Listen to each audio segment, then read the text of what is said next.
Hello, everyone. Welcome to the Alara Canfield Show, the Awaken Happiness Now Global Series. Thank you so much for being here with us today. And my good friend Elizabeth Wood is back with us. And today we're talking about how the body is your oracle. So we're going to talk about that and obviously so much more, whatever comes up during our conversation. But specifically, we're going to talk about, is it possible for us to be happy for no reason? And can your body give you all the answers that you need and require? And what are you really looking for when you search within, right? And how to reclaim the temple of light, the DNA. So we're going to talk about all of that and more. We usually do some processes, and we usually take some live caller questions as well. So we're going to do all of that. But for those of you who may not know Elizabeth, she's considered an advanced seer. Elizabeth works on the cutting edge of galactic and quantum anthropology, trauma healing, and futurism. With her lifelong ability to see into and work with all dimensions, her theoretical and psychic work has helped people all over the world. She's called a living library and oracle. Elizabeth has spent her whole life studying anthropological theory, quantum physics, ancient and modern medicine. She has 2 science degrees, including a master's in applied anthropology, and her philosophies and practices bridge science and spirituality to support real change in the world. And let's face it, we're going through some massive, major changes in the world right now. So Elizabeth, welcome back to the show. Oh, I always love being with you and your beautiful community. I'm so glad to be here today. It's a good time to be together. Yes, absolutely. And I'm so glad you're here, and thank you, Elizabeth, and everybody else for your support and blessings and love and healing energies and all that wonderful stuff. You know, thank you. Keep them coming, and your prayers, just keep them coming. We're not quite out of the woods yet. So I would really appreciate it. It's an interesting time. So Elizabeth, you know, we're talking about the body, and so you know, how the body is your oracle. And of course, you know, my husband is going through major physical body stuff, body and brain and just everything stuff right now. So, you know, it's like he can't quite do the work on himself. So I'm doing the work on him, right?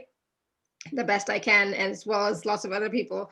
But right, you know, it's like, well, you know, what's coming to the forefront for me right now is like, yeah, our body is our vehicle in this lifetime. Absolutely. And how precious is it, and how important is it for us to have this life and to create this reality that we're living in? You know, it's like without it, we can't do anything, right? Yes, and you know, I just want to love your husband right now real quick, because he's representing the masculine, and the masculine is going through it as deeply as we all are. But a lot of the time, the masculine stuff, the trauma, ego, the density, all of that can really be manifest most in the body for the masculine. So my husband too is going through similar stuff where all of his trauma that he's had, mental, emotional, and spiritual, has built up so much in his body he can't deny it anymore. It's staring him right in the face. And for the feminine too, much of our trauma too is staring us right in the face right now. And that leads us to this whole idea of, well, what is the point? Are we supposed to dig through this muck and that's just it, and we just learn from it? That seems so horrifically dark and sometimes too mundane for it to be miraculous. But it's much, much more than that. Because what your husband's going through is on behalf of all of the masculine. What you're going through as the feminine, trying to elevate him and empower him, is on behalf of the whole feminine. It's on behalf of all of humanity. So we can do this in sovereign service. We can reclaim that temple of light in sovereign service. It doesn't have to be selfless anymore. So I ask you in this moment, each of you, to consider leaving that concept behind. It's not selfless service anymore. That might have got us through the difficulties of the power over paradigm. But if we're going into empowerment paradigm, I mean, this sucks so bad because we're in a paradigm shift. We're in an evolutionary moment. In scientific terms, we would call it punctuated equilibrium. That's exactly what's happening. It's all this evolution being squished into a very, very singular moment in time. It took 100,000 years for humans to finally evolve in their depth of culture to write. It took 1,000 years for them to begin to have the concepts and technology to have global contact. It took 100 years, this past 100 years, for us to get to the point where we're constantly aware that we have a global family and a galactic family that we are dealing with. It took the past 10 years for us to understand that we're dealing with the deepest dark and the greatest light finally in two giant waves of consciousness reaching a pinnacle point of polarity. It's now taking this 1 year, 2020, compressing thousands of years of evolution into 1 year. And now this month, December of 2020, and it's going to lead up to a moment on the solstice where we have a chance. We have this opportunity. This is the good news. If you're ready, I'm ready. I'm ready to be done with my trauma. I'm ready to be done with my ego stuff. I've learned so much from those books of trauma and ego that I've been carrying around in my body, in my DNA for so long. I've learned from them. I'm ready to be done. I'm ready to fully embody the learning. And that's why the body is so important, because that is what it can do for you. It can do that for you if you decide if you're the soul in charge or not. But there's wonderful, amazing aspects of the mind that are not so sure about that. There's the ego brain, the ego mind that says, hang on a second, I need to be in control of some stuff here. What can I control right now? Can I control my husband's suffering? No, I can't. But holy cow, you know, I got to do something. Am I good enough at this? Can I do it well enough? Blah, blah, blah, blah, blah. And then you've got the traumatized self who's like, oh my gosh, what if I lose everything? What if I lose everything? I could lose everything. Maybe I've already lost my business. Maybe I've already lost my mind a little bit. Maybe I don't know where the hell I am in time, space, or dimensions, or what's important right now. I'm scared. And these two things, they're showing you right in this moment what's the most important, and it's in our face. It's in our face. So I'd like to give you a personal example for what's come up with this over the past several days. Talking about spinning towards stillness, we're at the bottom of the centrifuge here. And all the density and all the light is really in your face. It's blinding clarity of what is happening inside of you. You can look outside in the rest of the world and see it too. But what's most important is to go into this body to look at it now. So my friend, she says to me, Elizabeth, we process a lot together. I call it like ninja processing, because we'll get together and we climb the ladder of consciousness together. And you can do it fast with a good friend, you know, if you're really willing to hear what they have to say. And she called me out. She said, you spiral everything up. You make everything into light. You go into the deepest darkness to go find light. It's been an incredible tool. It got you through your life and your trauma up to this point. But you're missing the importance of dignifying the dark, of dignifying the pain and the agony, of looking at those books you've carried and saying thank you, and being really willing to embody them. That's the job. And I started to cry, and I said, I know where I figured out that process. Being the oldest of 7 kids, helping all my 6 younger siblings through really dark times, I helped them by remaining playful remaining positive. And that got us through, but it also cultivated repression so that they didn't face their darkest stuff. And what are they doing all now? All of them, all 6 of them, facing their darkest stuff, just like all of us are right now. So I realized, wow, this is something I can let go of, but what's the other side of the polarity? Because I've overcompensated by being really nice and wanting to help everybody and having this very youthful face and being really sweet. And, you know, how could anyone want to be mad at Elizabeth type of energy, avoiding conflict, you name it.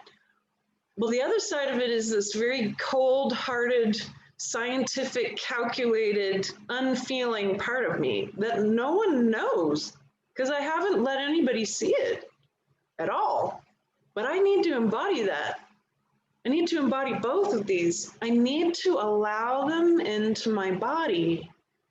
I don't need to hold myself separate from them. If I merge with them, then I learn everything I can from both, and then I become the thing that I really am. This aspect of consciousness that we would call source, the still immobile consciousness that makes up this universe. I'm simply a movie. Elizabeth is a movie playing on that beautifully still, bright, immobile consciousness of source. So the body being an oracle, why would I say that? Because I am an oracle, it's my skill set. It's the highest level of psychic, which means I know how to get all of this out of the way entirely on your behalf and be a mirror.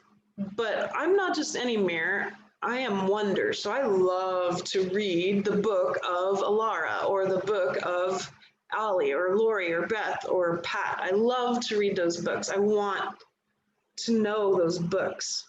I want to embody what all of these books around me know. I have that great deep desire to know, and that desire drives me, but it's not going to be the thing in the end that will take me to that stillness. I'm going to have to give up that desire to know too, and the fear that I might not know, that I might not be a good enough mirror. And this is a struggle that everyone has, because we look outside of ourselves for information. I myself have a teacher. She's wonderful, but she's constantly saying, you think we're separate, and we're not. You think we're separate, and we're not. And I never could get it truly until now, because I'm with her in person more. Now I'm starting to feel this. You can't see it. You can't see it with your third eye. You have to feel it. I can feel that we're not as separate as we were before, and a little less separate, and a little less separate as I get pulled closer and closer to that stillness. How do I know that's true? Because my body is showing me. Your mind, your heart, and your gut already have every single thing you need to determine this attribute of you, which is source. And some people appreciate that beautiful word God. I do. I really appreciate that word God. So I sometimes say source God.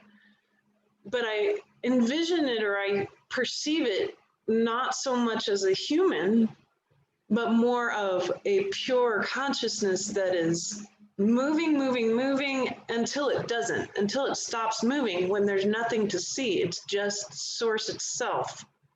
It's like a big sheet being held up nice and taut out in the world. There's the universe. A pure, single, nice white sheet, very oversimplified version of the universe. And here's me, and here's maybe my teacher or someone who's done a lot of work on themselves, a lot of work making sure they're not separate from anything, and noticing in their body when they're holding things separate. That's how you can treat your body as the oracle. Well, here's me, and I'm dense as a metal marble. You can't see through me at all. I am dense. I am traumatized. And when you put that metal marble out on the sheet, it makes a dent. It makes a dent. That's why people say, I feel like I'm in a dark hole and I can't get out. Because it's seriously no joke. That's exactly how it feels. It's pretty dark down there. And so maybe you're lucky and you end up having somebody share some tools with you about how to clear the mind and still the mind, how to clear the emotional body and therefore the DNA and still and open up and enlighten the DNA, how to work with your gut mind so you can ground with the earth and be a conduit for that incredible electromagnetic power. Maybe you're lucky and you get those tools. Well, and you start working on yourself. And instead of you getting higher, it's actually that you become less dense so the field meets you. And here's the person who's done all this work for perhaps decades, maybe at this point now. What I'm really trying to say is that we have a chance to do this really fast and hard and get this through a lot deeper than ever before, a pinnacle of evolution, a punctuated equilibrium, which is available now. Well, they're like a clear glass marble and they're lightweight, like a bubble. And you put them on the field, there's no difference between them and the source field. There's no difference between them and the universe. And inside them, the way they don't feel any difference either. That's how you know.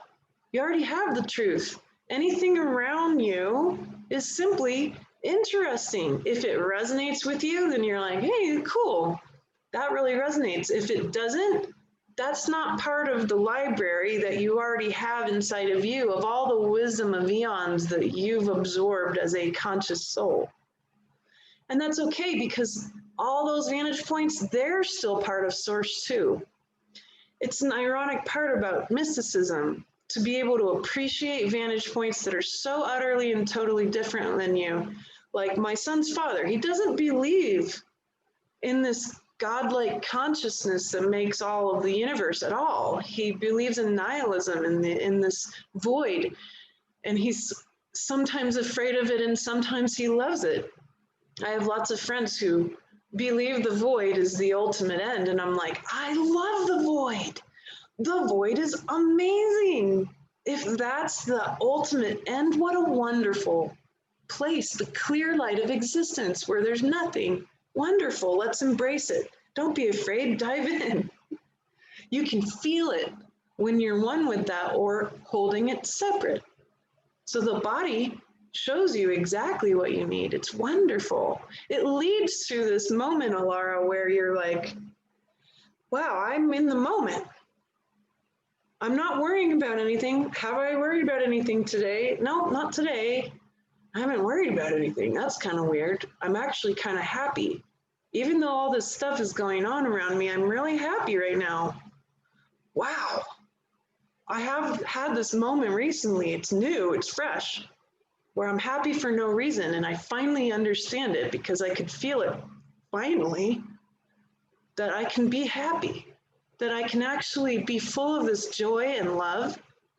And it's not woo-woo and it's not fluffy love and light. I'm dealing with the shadow every moment, but I know what it's all about. I'm willing to, and it leads me to even deeper sense of oneness each time.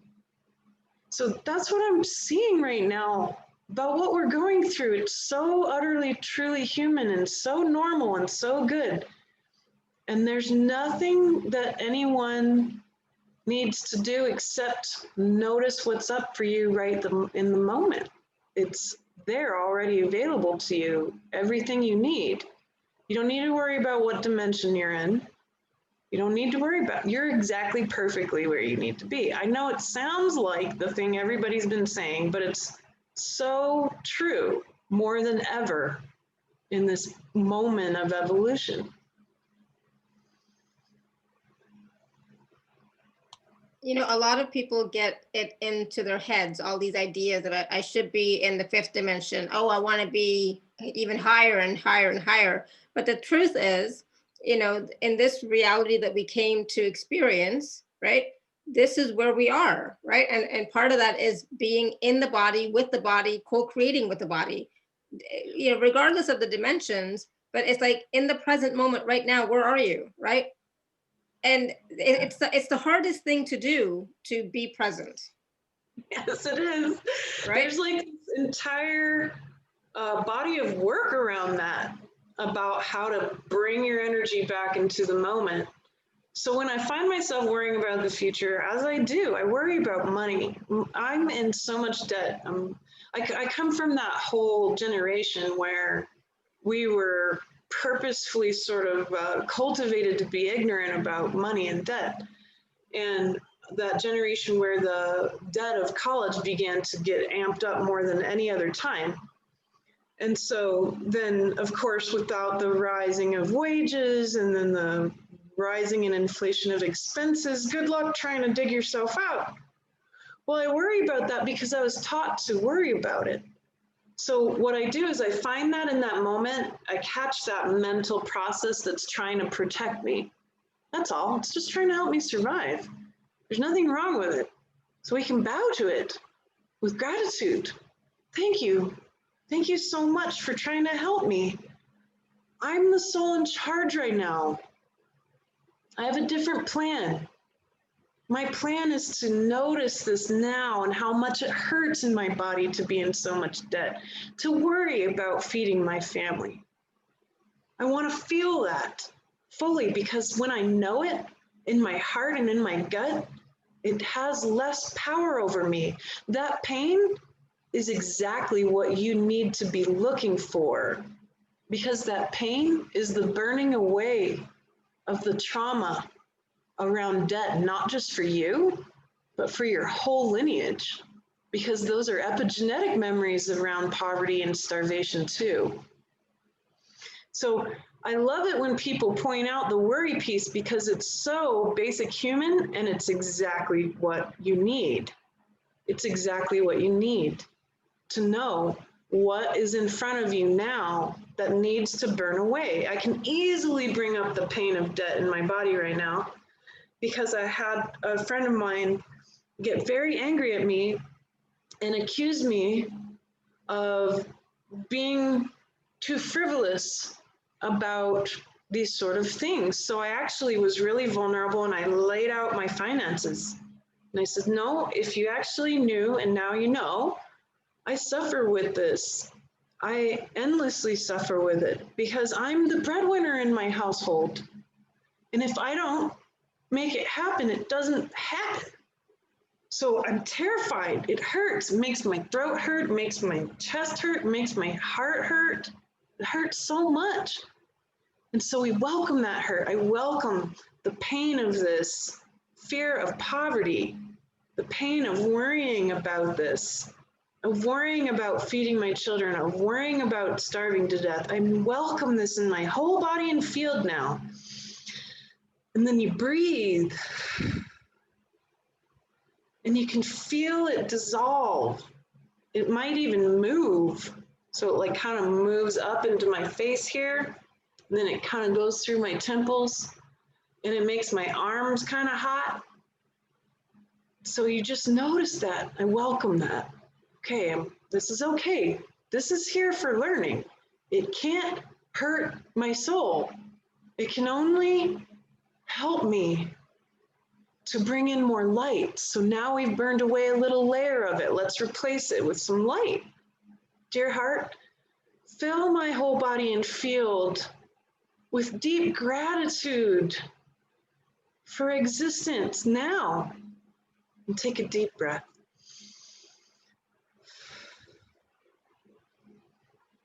And I feel that grow inside me.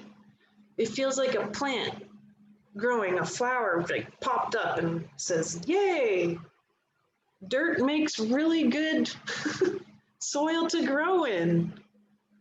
And then I might dig down a little deeper and say, where did that fear come from? Oh, yes, it's from this deep sense of not being good enough. I won't know enough. I won't have enough. I won't be good enough that I can pay off all that debt. I won't be able to move ahead. My children will watch that and learn from me, and they'll learn all the bad ways to be in this world. So I find that in that shame deep down in my solar plexus in my heart. And we do it again and again. Find that pain. And so right in front of you is every single opportunity to find this pain. What the outcome is astounding. It's astounding. It's a more still mind. I never believed, truly, Alara, I seriously never believed ever that my mind could be still. I thought that was insane and woo-woo, and everyone who said that was crazy. And I suffered so badly with PTSD.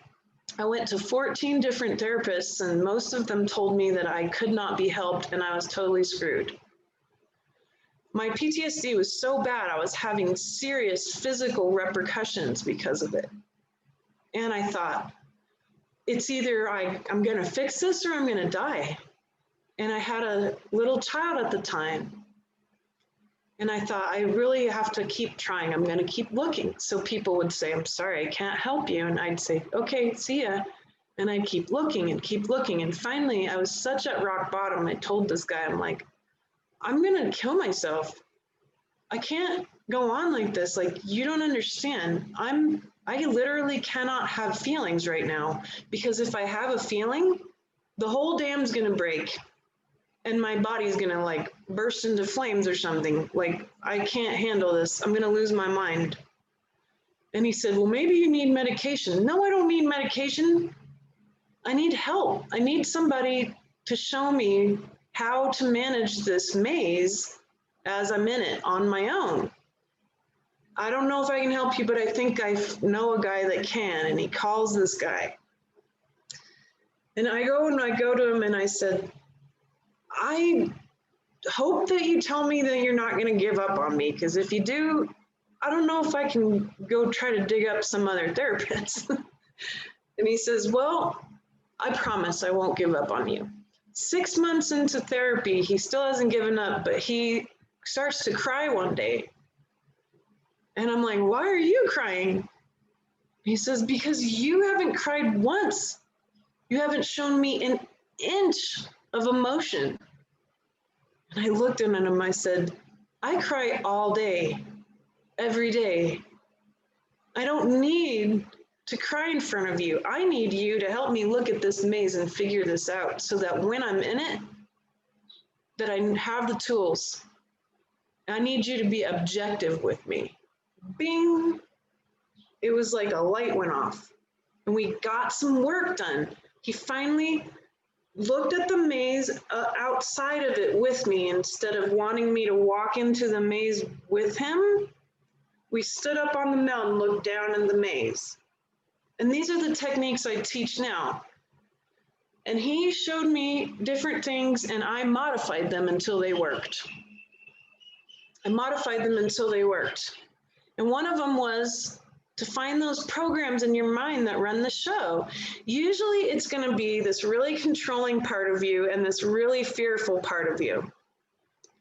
And the controlling part can be a real BICTH, seriously. They can be horrible. They can be really mean, ugly, and controlling. And what are you doing? You are just a failure. You're not getting this.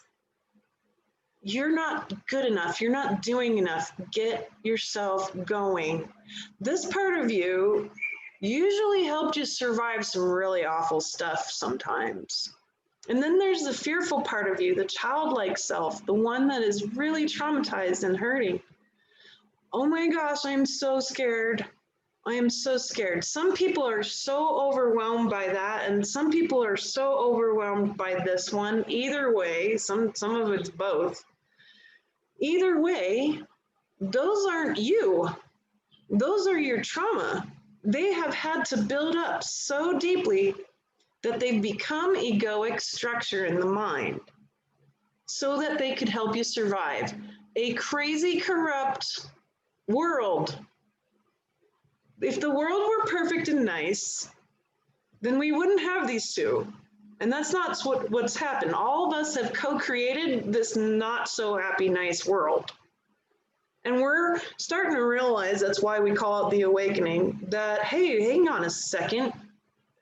I actually have a lot more power than I thought I did. And you start here.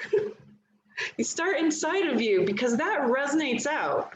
So you say, thank you, controlling self. I really appreciate you. You picked me up from my panties and bootstraps when I really needed you the most, when I was homeless that one time, or when I, was in that abusive relationship or whatever. I really appreciate you. Thank you so much. You deserve to have a break now. You've been trying to control so many things you can't control, and you keep trying and you keep trying. And I really appreciate you. And you bring them into your heart. You feel that. You feel them in your throat. You feel them in your body and your gut. Thank you. You belong here. You belong in me because you are the knowledge and wisdom of the trauma that got me a little bit of ego enough to get through some of these hard times. And then we find that scared part and we do the same. Hey, you deserve a break too. I'm the soul in charge. I'm here for you. I've got your back. Where can we go in the heart now? Where you can know that everything is actually going to be okay. Nothing can hurt your soul. Let's go into the soul. Let's become one. Let's absorb all that knowledge and wisdom so fully into the body that when a challenge arises, there is no voice that tells you you're not good enough. And there is no voice that tells you that they're scared, because you've embodied them so fully that you know in that moment exactly what to do. That's who you are. You are the oracle. You are the soul in charge. You can have a still mind. It takes that beautiful effort to take it and look at it and love it and not be afraid of it anymore, but to know that this got you to this point in time. There's nothing wrong with this stuff. It got you here now. Now it deserves to go home, just like you. And you can have that consciousness and that still mind, and it's possible. And if I could do it, then I know other people can do it. I've helped veterans do it. I've helped people in their 80s and 90s do it. I've helped children do it. I've helped people with Alzheimer's and Parkinson's do it. It's possible. And it's not easy. It's not easy. It's not miraculous until you do it and realize that your mind's a little more still that day. And you did that. I'm just here to empower. I only facilitate by giving the tools and showing people how to use it so they don't have to depend on me later. There's plenty of work to do. So there doesn't have to be any dependence. You are the oracle. It's beautiful. Absolutely. I love it. And, but the thing is, sometimes when people are trying to work with their stuff, like, I have control issues sometimes. I have the fear stuff going on for sure, especially right now. But we tend to judge it, right? So we tend to judge ourselves for being controlling, for being afraid, for making a mess of things, for whatever, right? We judge ourselves. And then we get caught up in the story and we can't, bring up that energy to look at it because we're just, go into a story, into judgment, and it's a spiral, right? Yeah, and I would name it as a spin. I love that you did that because that's exactly what it is. You end up in a spin and It's dizzying, right? That you can't get your bearings. So story will really lay out in detail the layers of trauma that your discernment is being run through that ends up as judgment. So let's define judgment. Judgment is your actual discernment, the true oracle self, the one who knows the truth. Running that discernment through layers of trauma and ego, and on the outside, the outcome of it is judgment. So what do we do to shift this outcome. You have to change that trajectory. You need to know that the truth is already there, that the reason you co-created the mess was for incredible learning. If you know that and you keep reminding yourself of that as the soul in charge, you bow to the mind. Hey, mind, we're here to learn. Yep, this turned into a giant disaster. Okay, let's take a look at this. What did it trigger in me? Well, it triggered this terrible memory I have from being a kid, and this crazy thing happened, and then I got beat or I got abused. I got hurt. That really hurts in my body. So there's one layer. Then it triggered this ongoing fight I have with my partner. Okay, that thing, that big, huge thing in the way, that trauma, that frustration. Okay, I see that too. The story is actually handy because it's laying out for you the triggers, literally, bag by bag. So we can use the story. A lot of people throw the story out, or they say, oh, you got caught in the story. Well, you started walking through the story, you just didn't have the tool to objectively look at the story properly, to use it to your advantage. Because you have that ability to look at it objectively. We all do. The objective mind is a precious part of who you are. So you can objectify the story. And it's really good to be systematic about it at first. Be almost like a spiritual scientist and be like, okay, I'm totally getting this. Let's lay out this story step by step. Here's my vantage point of what happened. What are the exact triggers in my body that happened each point in time? You can use it. You can use linear time to your advantage in this case. So, we don't toss out ego or linear time in these methods. We use them. So we can say, all right, well, I'll give myself as an example. I kind of co-created a really weird situation where my husband was moving all of our stuff from our move into our house while I was gone on a 3-day trip. It was very weird. Like, why would anyone do that? It was like weird timing, and I didn't want to say no to the trip, so I took the trip, and I'm glad I did. But when I got back, it was a disaster. And I had all these expectations, ding, ding, ego. I had all these expectations about him unpacking and cleaning the rest of the house and all this stuff, right? And so I show up, the house is a disaster. The kids are completely ungrounded. They look like they're kind of insane. It was like only 3 days. Who knew? And I get angry. And I look at my husband, I'm like, what did you do while I was gone? And he goes, I knew you were going to do this, right? The story. I knew we co-created this. I knew you were going to do this because he knew we co-created it. And I said, okay, I get it. I understand. I'm angry because I had expectations. They were too much. It was not appropriate for me to have expectations. The one thing I asked you to accomplish was clean the floors, and you didn't do that. So let's just kind of look at that. What did you accomplish in these 3 days that was important to you? Because he had a other set of priorities.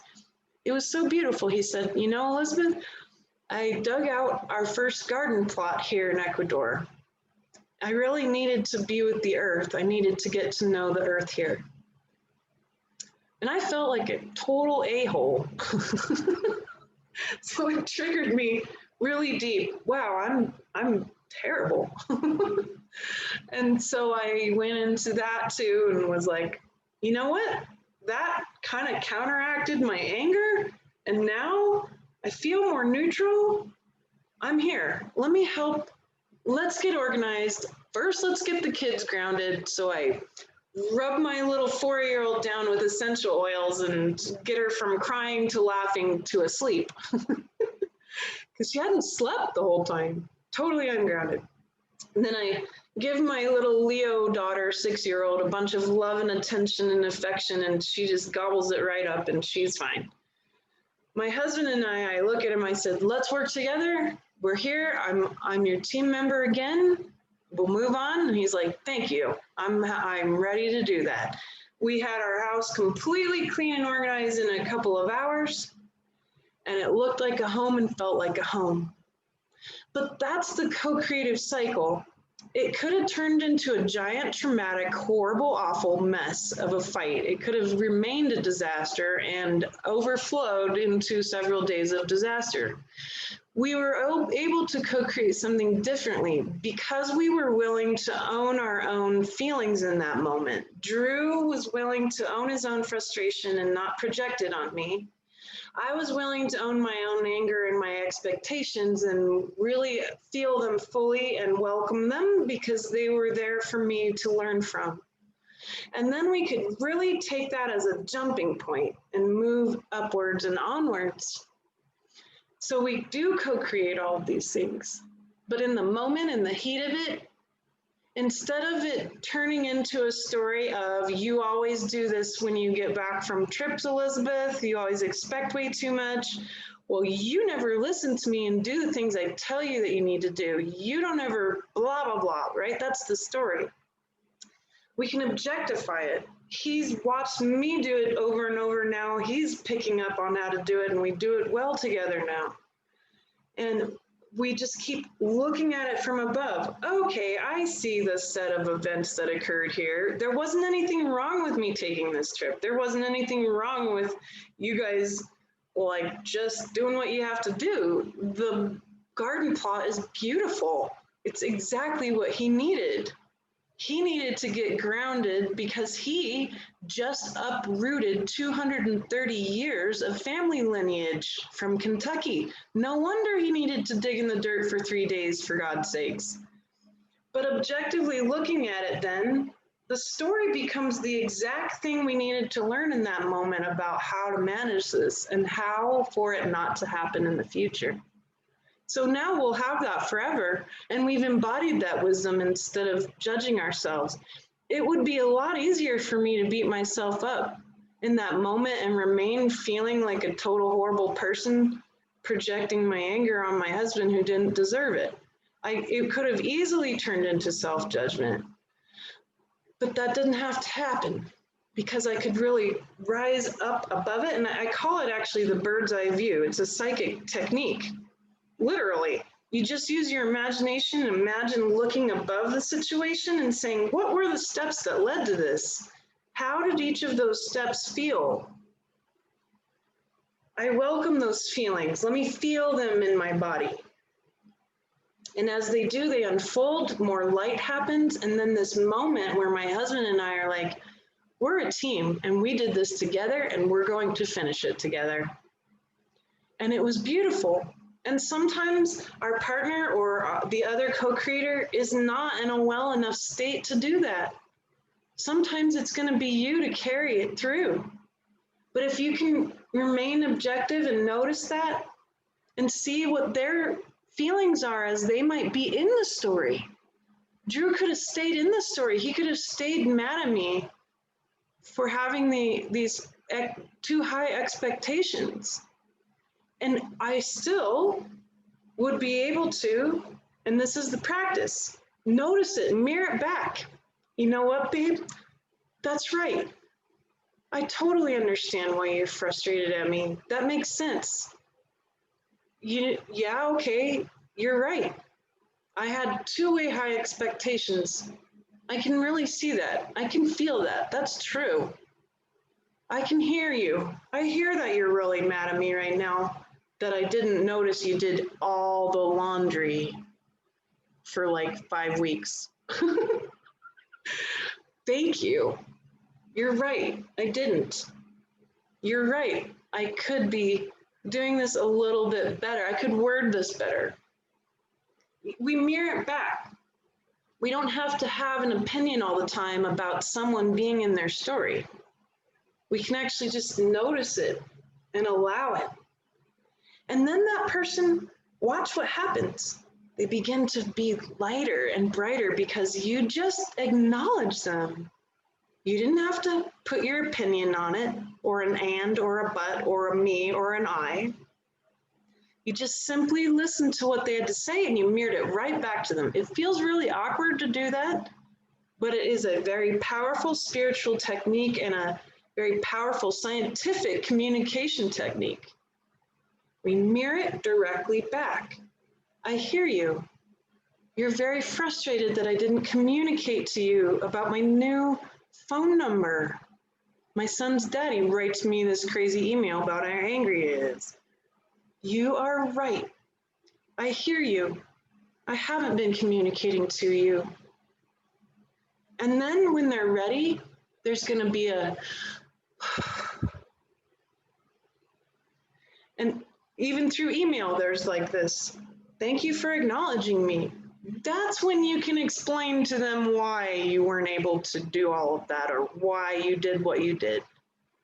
And maybe they'll pick up on how to mirror it back to you. And then you'll feel heard too.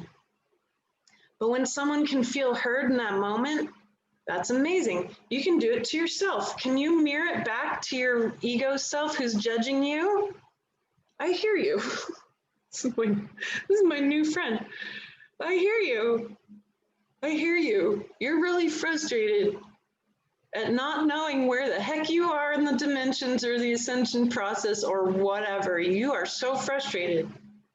You are in pain. Your partner is suffering. You're in pain. Your children aren't happy.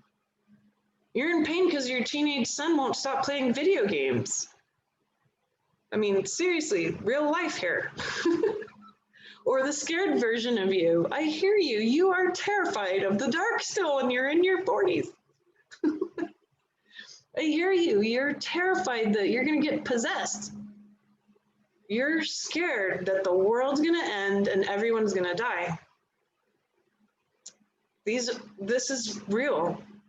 This is fear that is real.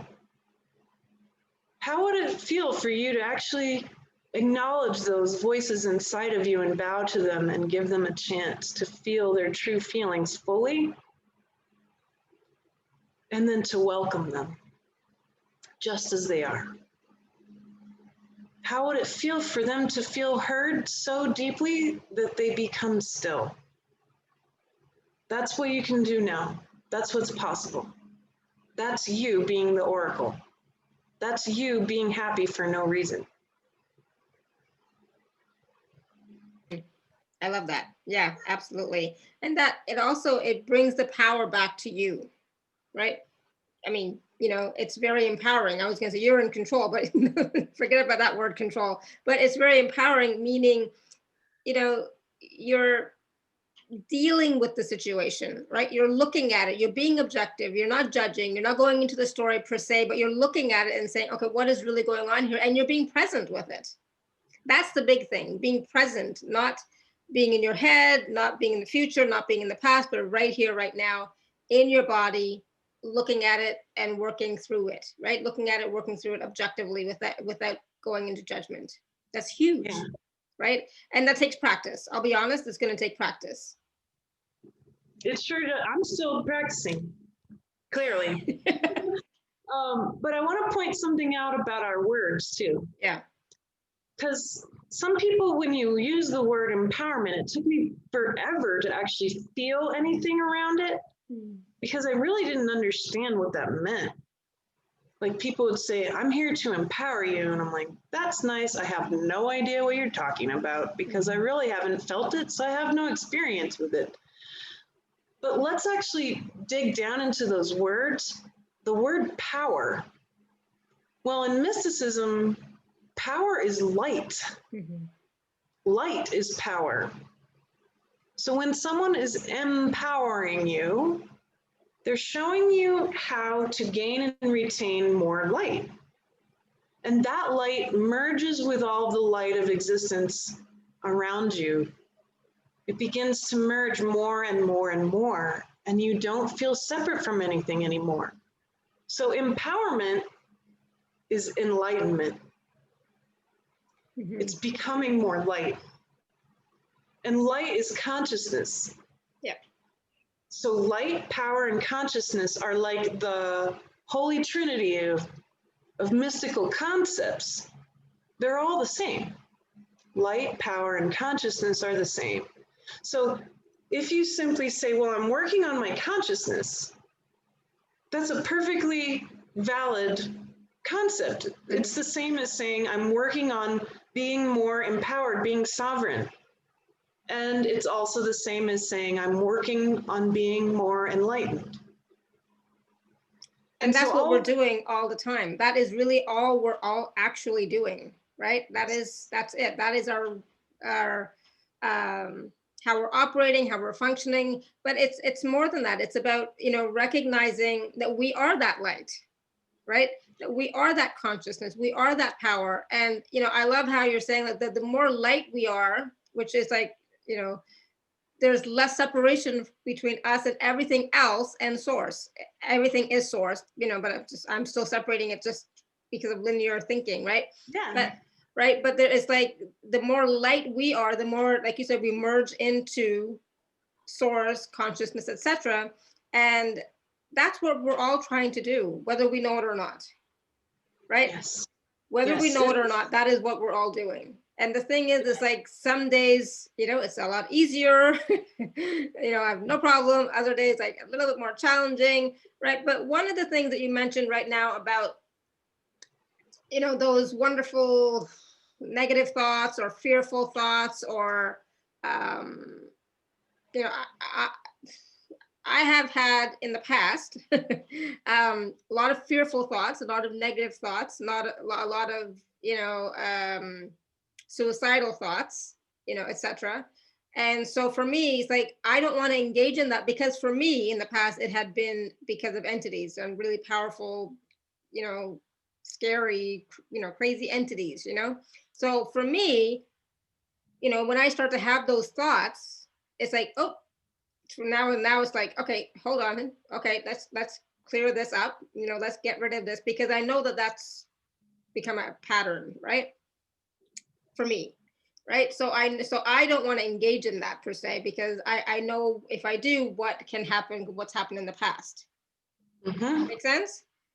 Sure So does. right, so for me it's like I already have the awareness of, okay, when this starts to happen, it's like, you know, it's like, wake up, hold on, get present.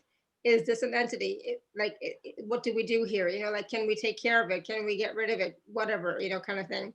But for somebody else who doesn't have that kind of stuff going on, it's like, yeah, look at it, observe it, you know, really be present with it, and you will find the triggers, you will find the story, and you will find the reason why you're having those types of thoughts or feelings or emotions, right? You will, but you have to be willing to go there. And Well, I'd like to take us right into the entities discussion. yay! That's really key. It's actually part of, ironically, the package that I want to give people some live classes that I don't usually offer in packages very often. Mm-hmm. So one of them is about empaths and entities. Specifically, those two side by side, because I have so many of you are empaths, and especially collective empaths. Just like being a seer, it can feel like constant torture. And so entities are attracted to that pattern inside of us. They know exactly what strings to pull, because we're like giant candy machines. And that frequency pattern, they know it's there. So they go hook into it because they know they can twist it and have you have that consistent, you should just kill yourself energy, right? We're falsely taught that by putting our attention on something, it grows. That's not what happens. When you put your attention on something, it ultimately gives it more substance so that you can make a decision about whether to amplify or dissolve the thing you have your attention on. Right. So if we apply that to this, I want to train all of you how to manage entities faster than you could ever imagine. Because I've been dealing with these my entire life. When I was a little kid, demons would attack me. They would beat me up in bed. Throughout my whole life, I suffered with this. For a period of time, I fancied myself a demon hunter. And there was a moment where I was doing a session with a woman who had been tortured so brutally by this one particular demonic entity. And when I entered into the reading with her, I had a whole battalion at my back. I was ready to cut this guy's head off, like I had done so many times before. And for the first time, I felt fear from a demon. And this woman, she says to me, I start laughing because I think it's funny. And she says to me, Elizabeth, do we have to kill it? Isn't there something else we can do? Wow, well, that showed me a whole lot about myself in that moment. And I put my sword down and I said, I understand now. We're here to have mercy. And I said, is that what you want? To give him love and mercy? And she said, yes, I do. I want that with my whole heart. And so we did. We sat and we emanated pure love and mercy. And we radiated it. It dissolved everything. It dissolved the war. It dissolved our fear. It dissolved the separation between us and all these beings who do actually exist. And this being changed before our eyes. It became an angel. They're all the same species. And I said to him, why? And he said, because I never knew that was possible. I thought this war would never end, that this was the way it was supposed to be. And I didn't know that humans could do that, could love so fully and completely with such mercy. I am transformed in this light. And I asked him, because I knew he had other people he had enslaved. I said, how many people did you just set free? And he said, 10,000 people. That's like a town. Yeah. Yeah. And this is the story I tell because it's a true story. When I stopped fighting, and every once in a while, I'll go to like a bar or something, right? And all the possessed people make a beeline straight for me every time. My sister laughs about it. She's like, oh, great. Who's the next possessed person that's going to show up? And I love it, actually, because there's nothing more to do than to be in pure, pure love. There's nothing there to consume for beings who are searching for something dense to eat. And that's all they do. They don't hate you. Mm-hmm. They don't have feelings like that. So this happens with humans too. For example, I've had people who were considered terrible, evil people of their own volition. They often are attracted to energy like me because they know they won't get judged. Their soul knows it. And they'll reveal to me all the horrible things they've done. Wondering if there's going to be a moment where my face twinges or where I feel a slight amount of judgment. Wondering if there's a possibility that there could be somebody out there who wouldn't judge them. And when that doesn't happen, they finally feel that there's a doorway, a chance for them to go through and be elevated to something else other than the thing that always gets hated every single day, the self-hatred that cultivates and creates more chaos in their life and more evil and more darkness. In that moment, they get heard and seen without judgment, and they know it's possible and then they can actually move forward. Then there's people who have addictions. They show up and they say they expect to be judged. Well, when did this start? Why did you decide to take drugs? When that's not what I begin to say to them, when rather I tell them that the beautiful communions of the earth have been taken out of context and totally used by structures that know how powerful they are in order to absorb their particular energies from them, that tobacco they feel addicted to actually does open them up to source, and that it's taken out of the context of ritual. Jesus made water into wine at a wedding.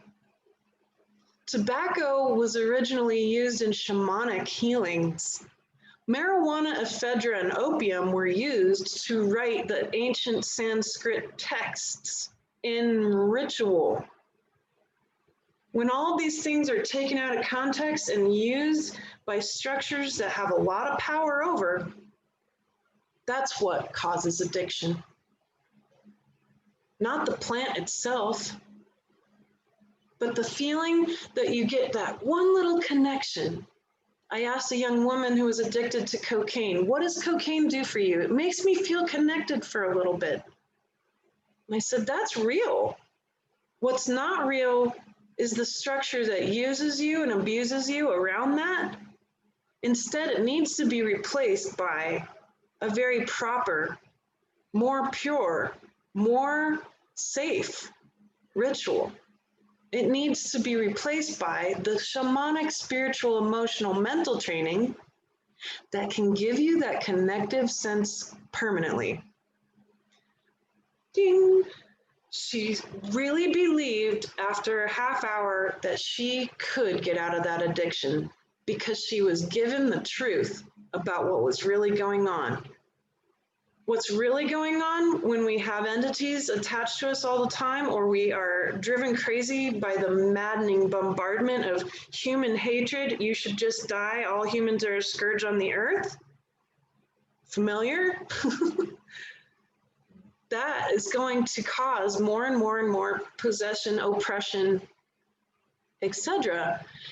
It picks up on what's inside of you. When it feels so horrible and you're afraid to look at it because it feels so horrible. No, I don't want to think about killing myself. Stop, stop, stop. I got to work. I got to function. I got to cook dinner. Stop. Do the opposite. Go into it. How does it feel really to want to kill yourself in that moment?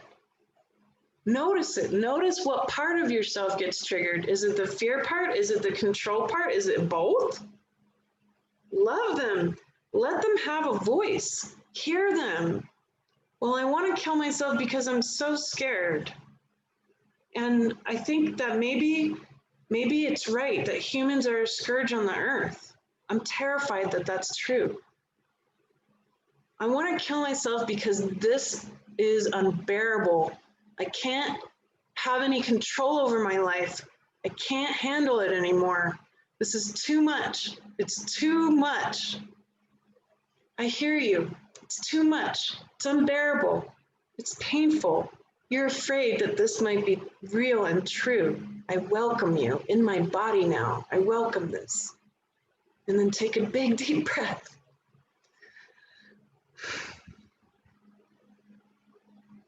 And there's going to be that little window of stillness that happens in the body. That's the truth. That's the true you. And that little light peeks out. You only need a little match to light up a huge cave. You really do. Go try it sometime.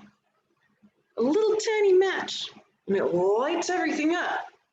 And then you can look around you. Do you feel like there's any entities around you? Maybe they're on your blind spot. This is my blind spot. They attach themselves here. If they're there, just notice them. There's nothing to be afraid of. And you beam some serious light and mercy at them. You know what? There's only love here. There's no food for you. There's only mercy and love. If that's what you want, That's what the angels want. And they're part of you too. Don't need to hold the angels separate either. That whole war can be ended inside of you. You have that chance and opportunity to do it at any time. It's possible. So that's what I perceive, Alara, about these things. And I want to help step by step by addressing the empath piece, and especially the empath entity piece. Because empaths just get gobbled up by this stuff. And we can totally finalize it, yeah. Yeah, awesome. I'm so glad we talked about this, that this came up and that we're talking about it. So, because we're talking about the special offer, we might as well talk about it. For those of you who are on the live page, you can just click on special offer. Those of you who are not, you can go to alara.at/show/Elizabeth12. So in this offer today, there's 2 live classes, 5 instant classes, plus the 1-year subscription for monthly calls. I'm going to put the link in the chat as well here. So there's two live classes. We talked about the empaths and entities training class, the body oracle, so we touched on what that is today on this call. But you're going to go deeper into that in that 3-hour live class, finding answers inside yourself. Yeah, and so the body oracle is actually a technique that's taken me about 20 years to finalize it and complete it. At first, it was 10 years of anthropological theory work and a very successful anthropological theory body of work. Then it turned into 10 years of mysticism training. And these 2 things got combined into a singular technique about how to attain a sense of consistent discernment in your life. Discernment being the opposite of judgment. So if you want to discern your true self in each moment, if you want to discern your relationships, if you want to discern the human stuff and the mysticism stuff, this is a technique that can be used by anybody pretty systematically in order to begin to trust that you can have the discernment you need. That's why I call it the body oracle technique, because it has to do with the body, the human part, the cultural part, and of course, the truth of your deep soul level knowing. When you move the trauma and the ego out of the way, you become the perfect mirror of source, the oracle. And then the next class, that empaths entities training, I'm going to be talking about types of empaths, how they can really attain that superpower instead of it being in constant torture, which I relate, being a seer. It's a similar kind of feeling when you've got 12 dimensions of things going on all the time. How can you cope? Well, we can live a lot better than just cope. We can thrive. We can turn this into a superpower. So let's do it. And then I want to show you how to handle the entities issue, especially when it's happening to people you care about around you or clients, because it might be happening to you and that'll be relevant. But what about the people around you too? That often can be equally as painful. Then there's the 5 instant classes. There's quantum healing for infectious disease. I do quantum healing, and I'm working on a book on from beginning to advanced to mastery to turning it into your own business. I want a complete step-by-step, because we need lots of healers out there to begin to do quantum healing. A lot of them have lost their livelihoods. They can't touch people anymore.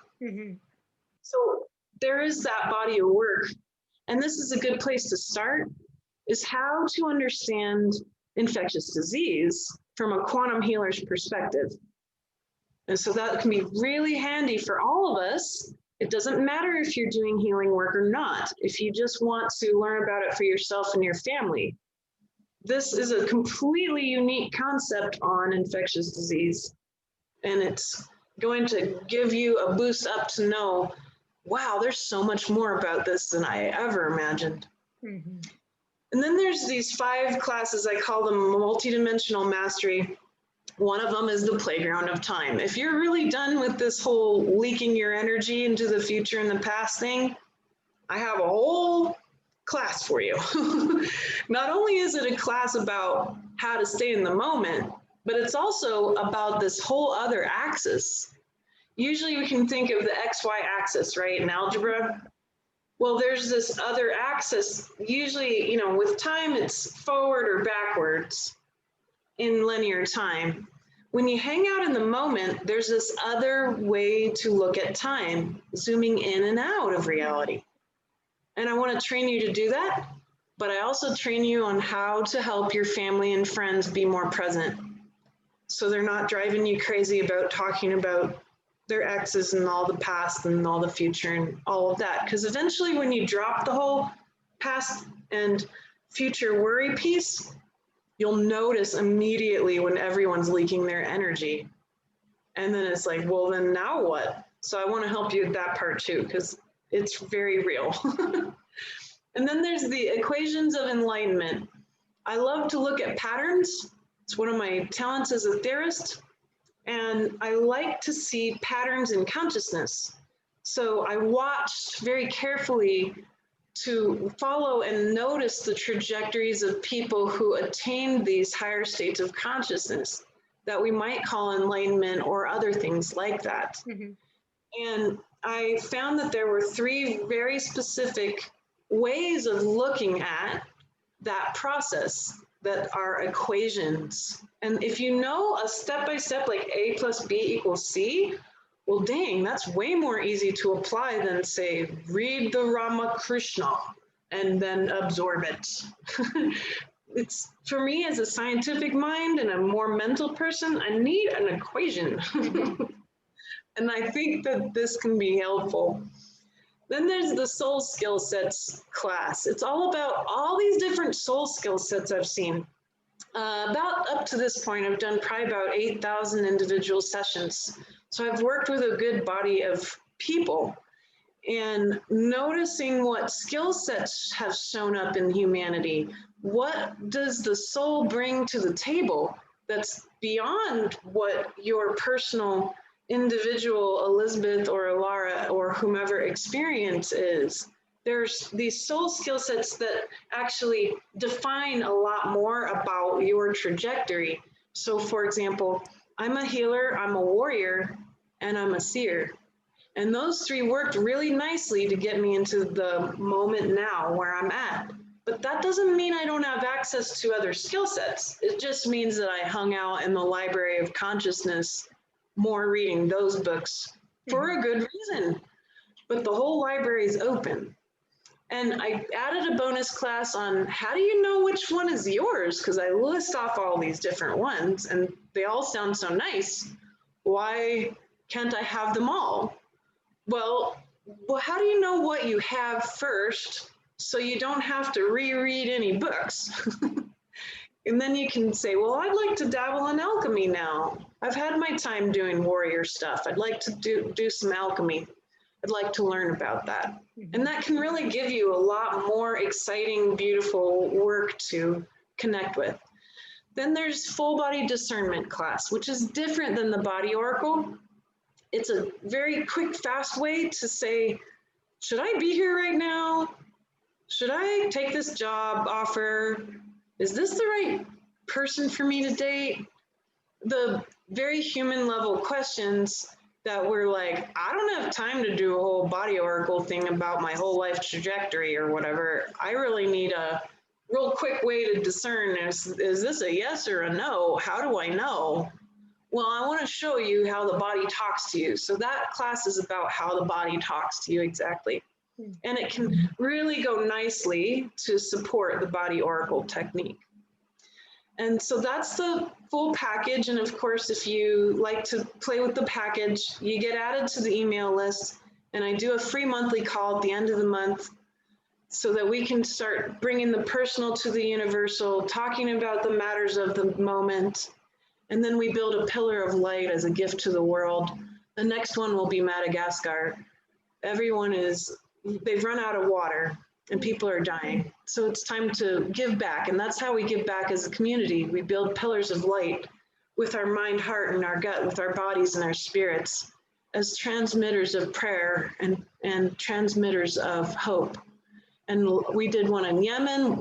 We just do one wherever the big, huge news that drops into my field. It's like a bomb, and it's the earth says we need help here. Today I learned about what's happening in Madagascar, and so that's what we'll do at the end of the month, is build a pillar of light there. And I'm always open to ideas. So that's the package in its entirety. Awesome. Thank you. So all of that is available at alara.at/show/Elizabeth12. So please do take a look at that. There are 2 payment plan options available, of course, but the live classes I know are going to be in December, right? They're both in December. So they are going to be coming up soon. I'm not even sure exactly when. I have it written down on the page, but those, sorry? The 12th is the Body Oracle class, and the 18th is the Empaths and Entities class. Awesome. And so please, take a look at the package, buy the packages if you want to be in the class live. If you're not there live, you will get the replay and access to the recording. So not to worry, right? If you can't join live, because sometimes, stuff's going on and you can't make it, but these are going to be really helpful, beneficial classes, the live ones. And of course, the instant classes are always available.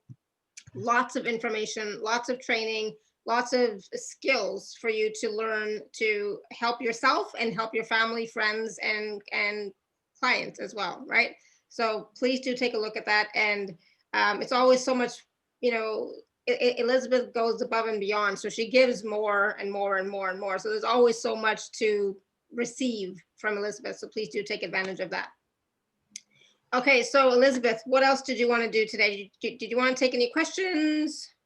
Yeah, let's take a couple questions. Okay, so if you do have a question for Elizabeth about what we were talking about, the Body Oracle, the empaths and entities stuff, or the package, or whatever else is coming up, you can raise your hand or you can write your question in the chat. I know there was a question.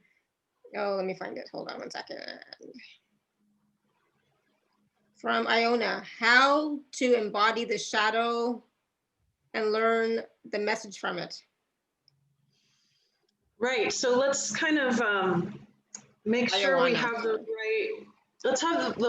right, approach to this, right? So everything in this universe is made of light. Even the darkest lead heart of shadow and darkness is still, when you drill down into it, made of light. So you never are really embodying shadow, but you've got to get down into the heart of things. You need to know exactly what that shadow is made of, and to notice how the shadow triggers you. Triggers are treasure. Trauma is treasure. It's showing you what you need to learn. The most powerful people create the most effed up lives. They create these, I know this for a fact because every time I do a session with somebody and they're like an SRA victim, or they've gone through hell literally. They've been maybe an incest or rape victim, incredible victimhood, incredible trauma. I always say, my God, you must be so powerful. Wow, let's get you into that position. Let's dig in. How does it really feel to be this victim? And you got to dig in. And as you dig in, you feel it, you know it, you get to know it. What happens when you know something fully? It doesn't have power over you anymore. Mm-hmm. That's the process. We don't embody shadow. We go deep into the shadow and we know it so well that it reveals the truth. The light is in you and it's being drawn out, and it enlightens the shadow so you know exactly why it happened. And then it becomes a moment of true love, unconditional love, unconditional. That's a really hard one for us to mentally wrap our heads around, because there's things that, like right now, I could say I hate. Like, I really hate poison ivy and mosquitoes. And I deeply dislike people who steal things, yet all of these things are really important. They are made of light ultimately, the whole universe is. So that's the job. We go in and we find it in us. We find it. It's mirroring it back to us. The density within us, that trauma that's being held, and we go in and we feel it fully, all the way. Whole full body samadhi, I call it. Full body samadhi. Samadhi is high states of consciousness. Full body. High states of consciousness. That's the job. That's what we do. That's mysticism. Yeah, I love that. And, you're right. Even that shadow, it's still light, it's all light. Everything is light. So it is about embracing that light, really going deep into it, and really seeing what it's all about. Instead of the surface, you have to go deeper, deeper, deeper. Yeah. Exactly. No mosquitoes, no chocolate. All right, the sun, our heart in the sun. I'm not even sure what the name is supposed to be, but do you want to unmute yourself? Hi, it's Caroline. Caroline. We can't hear you. We can't hear you. I know you're unmuted, but we can't hear you. Talk louder or something. It might be the mic isn't connected. Or something. Shucks. There you go. Can you hear me now? Yeah. Talk a little bit louder though. Okay, yeah, it was my Bluetooth. Yeah, perfect. Okay, so let me put this up. I have no questions. I just want to say I love you, I love you, I love you, I love you, Alara. I love you, I love you, I love you, Elizabeth. It's because of sisters like you that this galactic empath who's gone through freaking hell has made it in the past few years and has survived a few, Yep. You look amazing, by the way. Thank you. Thank you. You do. You look amazing. I love you. I love you too, Caroline. Love you too, Caroline. Thank you. Bye. All right, Pat. That is so funny. Pat, go ahead. Oh, I just want to say how much I love all of you too. Yes, Elizabeth, you're just profound. I just like walking through everything you're saying in the past, in the present. But I'm having strange physical issues where 2 days ago I was fine. I'm hanging in there, even though I'm off balance, lightheaded. I handle it well. Yeah. And I got up off my chair and all of a sudden I had this pain in my left leg. And it was shocking. And it seemed to be in my upper thigh. So it's better. I'm taking some meds for it, but it's better. But I'm asking, am I releasing, or affected by the energy coming into my body to release deep issues, I guess? Yeah, so let me show you what I see real quick and see if you can take this and really open it up for yourself. Good. The left side of the body denotes the relationship with the spiritual. Okay. The right side denotes the relationship with the physical. So let me give you an example. In my body, I've had like various tumors and weird stuff that have happened, and it was all on the left side. Okay. Because I have had such a difficult time being a seer and struggled really deeply with coming to terms with that gift. So a lot of my self-hatred around being different would show up as these tumors throughout my left side, right? Or on the right side, I have a lot of pain and I'll dislocate my right hip, I'll dislocate my right shoulder quite often. And that's not feeling like I'm stable in the physical, like I can meet my own needs, right? Okay. So I want you to hang out with that in your thigh. And here's a technique. We're going to zoom in, right? And so you can do this on your own time, but go in and actually make yourself very small. Okay. And go sit in the pain as if you're like really tiny, like the size of a quarter. Okay. Go in pain and be like, what do I need to see here right now? Don't try to control it, Okay. and say, what do I need to see and what do I need to feel here right now? And you're gonna perhaps see any myriad of things, and you perhaps will feel any myriad of things. They might surprise you. Don't have any expectations when you go on in there. You might not know what you don't want to resist what might be there. Okay. And then notice if it's any sort of energy, or if it's tight, or if it's a frozen, traumatized version of you that's had spiritual effects happen. Notice that, and also notice that it's in that left thigh. It's emanating from the power center of the feminine, which is the root. Mm-hmm. It's telling you a little bit about your stability in the spiritual world. So it gives you a clue of what you just said. Is it the energy? Is it the energy that's moving through me? Is that too much? Or that's giving you a hint already, your question about what's happening.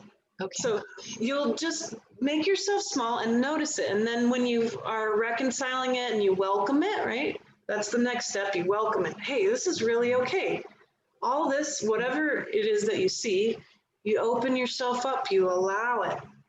And then you say it again. What else is there for me to see here and feel here? And you keep doing it and doing that emotional, mental process so that you can fully understand what's occurring. Part of it also may be, as a feminine embodiment, that you are being asked to be very, very still in spiritual energy, to act as an empath conduit and a transmitter of more pure consciousness. And if you're not being still enough, if you're not meditating enough, your body's going to give you a hint.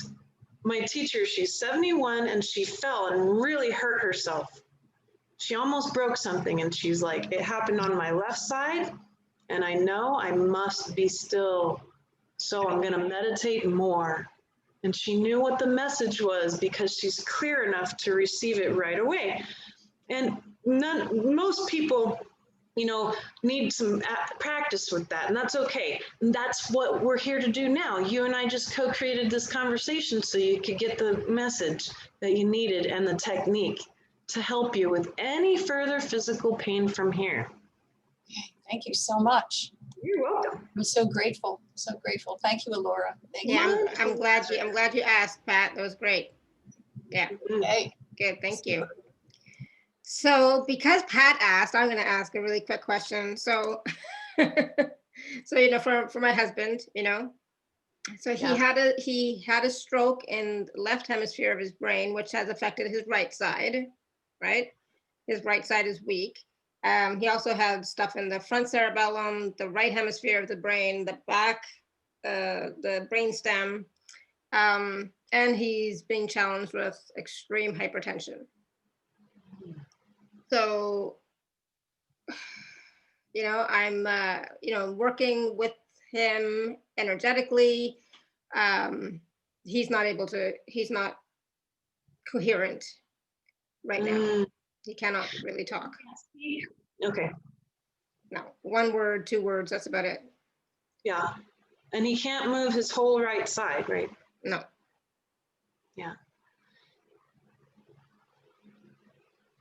And he's been in the hospital for 2 weeks and they still don't know what's going on.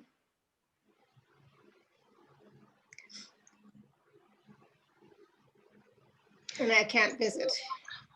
And you can't visit. Oh, what a torture. That's even worse. Yeah. So there's 2 things, and they're his, of course, but I want you to allow them in your field and let them unfold. Mm-hmm. He's tired, and he is tired of working so hard. And this is a cry from the divine masculine. Being tired of working so hard the patriarchy oppressed men just as much as it did women. Mhm. It's very, very difficult for us to talk about that honestly. But the patriarchy, while it was a class of men, a very specific group, a class of men, the rest of men were used as cannon fodder. They were used as laborers to make the deep, dark industrial Mhm. military complex function. That's written in him. He can't clear it mentally, so he's being asked to clear it physically. He couldn't clear it mentally, it was too much. It's too much because most men are forced to function as a mind only. Yeah. And not use, which is their true power center. So right now, the good news is he's healing. He's healing. There's more moving from him. If he tries to sit there and talk about it, he'll be forced into his mind. Mhm. He's actually in his heart right now. Part of it's that he misses you and his family, but it's also that he's starting to feel the feelings he needs to feel through this. He's processing this, and it is healing, and your healing is helping him. It's layers and layers every day moving out. Mhm. And these are not things that can be explained by medical science easily, but the spiritual perspective is, be still, Alara. Be still. If you can be still with him and just connect soul to soul and draw his soul through his heart, that's all you need to do. Don't try to fix anything. Just be still. Find your own stillness with this trauma that's happening to you too. This is trauma on you as well, and your whole family. Yeah. Be still. Be as still as you can, and you will be a bridge for him to move through this as he can heal. He's healing. He's getting better every day, a little bit more. His brain is rewiring. His body is working on this. The hypertension is a clue of the cannon fodder, divine masculine cry in agony, the existential starvation that the masculine has been going through. Mhm. And it's finalizing in this event. It's finally hit him like a brick wall, like all of us are getting all of our crap hitting us like a big brick wall right now. All of us, no one's escaping the divine blinding clarity happening right now about our stuff. But the beauty of it is, you too, Alara, are processing this for the divine feminine who's wanted to help the masculine for so long, and they haven't been able to until now, being still. And the divine masculine processing what has happened to the men for so long, the starvation that they've had, the disconnect, the fear, the anger, the inability to truly be the incredible light that is the divine masculine. What's blocked them has been physical, mostly in nature. So that's what I perceive, and I would love to also, walk you through more of this. If you want to connect with me, let's do a session, okay? Because this is for everyone, and we could do a session, you and I, privately, and you could share it if you like, or it's for all of our processes are for the entirety of human consciousness. That's why I've been really vulnerable and personal today. I tend to be general, but you're doing everything you can. And now it's the call to stillness. Yeah. Not the call to arms, not the call to fix, not the call to save him. There's nothing I can do other than be still and surrender, and just trust in the divine, and that opens heavenly gates. And I've already surrendered. It's like whatever will be, whatever he chooses, I'll be fine with. Every moment. Yes. Yeah. So it's like whatever. I just don't want him to suffer. That's always my big thing. I don't want him to suffer. I don't want him to suffer. But if he chooses that, then that's his choice, right? That's also been really tragic for me too. I've worked with veterans for so long. I can't stand seeing the divine masculine suffer. I can't stand anyone suffering, but that incredible moment where we can finally say this suffering is incredibly important. It's full of learning. There's something happening here that is so far beyond him and beyond all of us. That's what we're surrendering to, the universal with him, what he's doing right now for the divine masculine. Yeah. And Thank you. I know he's not out of the woods. No, he's not. Like layers moving off of him, realizations that are happening beyond what he can speak. Yeah. And that's really precious for him to feel these feelings. Yeah. That thank you. vulnerability has given him a chance to find his heart more than any other moment now. Yay, I've always been telling for years, my love, go to your heart, focus on your heart space, just be in your heart. He's listening to you. He remembers what you said. Get out of your head, I keep telling him. Yeah. Now Yeah. he's got no choice. He has no choice. Yeah. No, but you know what? He heard you. He did hear you, and he's doing it. Yeah. I see it like waves of light coming out of his body. He can feel you looking at him. He can feel everything now. It's exactly what you always wanted for him. It's like incredibly difficult for us to imagine that this is how it had to be. Yeah. Yeah. I mean, wow. But yes, thank you. I will definitely, I'll connect with you and we'll get together, but thank you for this. Yeah, I've It's been got your awesome. back. And I know there's a lot more questions and I wish I could stay but I'm gonna have to go. And I really love answering questions, but I'm here for everyone. I'm still doing sessions, just email me. We'll work things out. If you can't, listen, if you can't afford it, just let's talk. We can do payment plans. I can work with you. We can do trades. There's so much we can do. Please don't feel like you can't get help from me. I'm here for you. If you need something and you have questions that need to be answered, there's lots of ways for us to work it out.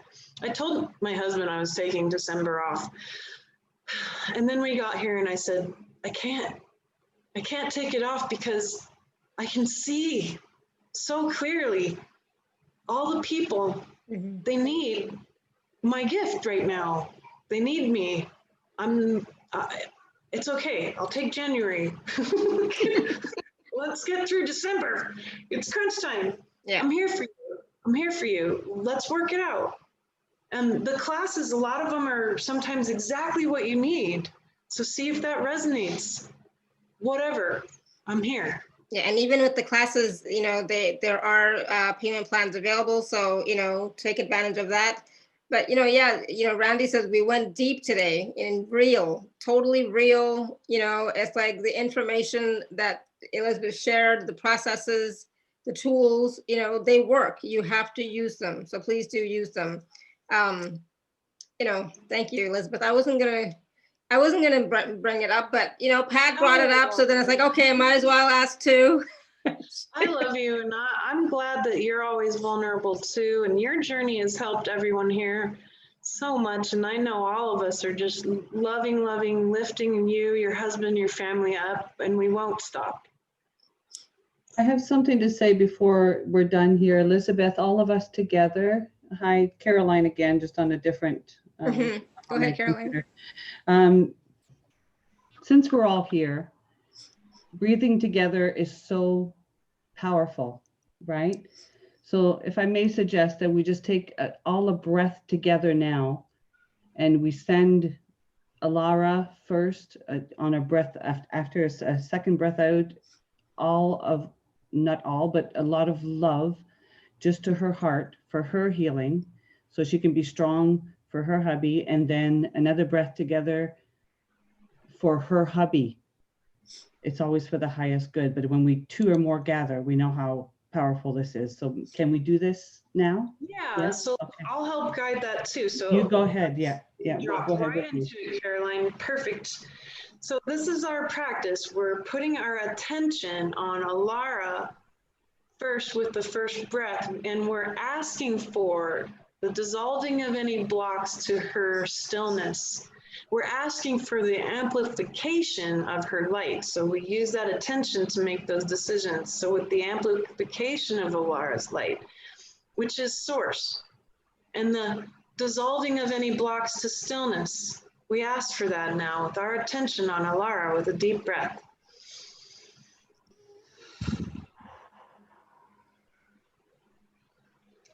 And now we put our attention on her husband. What's his name? Robert. Robert. So we are putting our attention on Robert. We're asking. Alara, you receive, my sweet. Just Yeah. sit and receive. Just receive, my beauty. Yes, it's hard to receive sometimes. Yes, You're yes. a giver. And we put our attention on Robert and we ask for anything to be dissolved for his deepest stillness that would be blocking his stillness, any amplification of his light and his learning now. And all of this to reach out to the divine feminine and masculine that needs this and this light. You can take that deep breath now with that intention for Robert.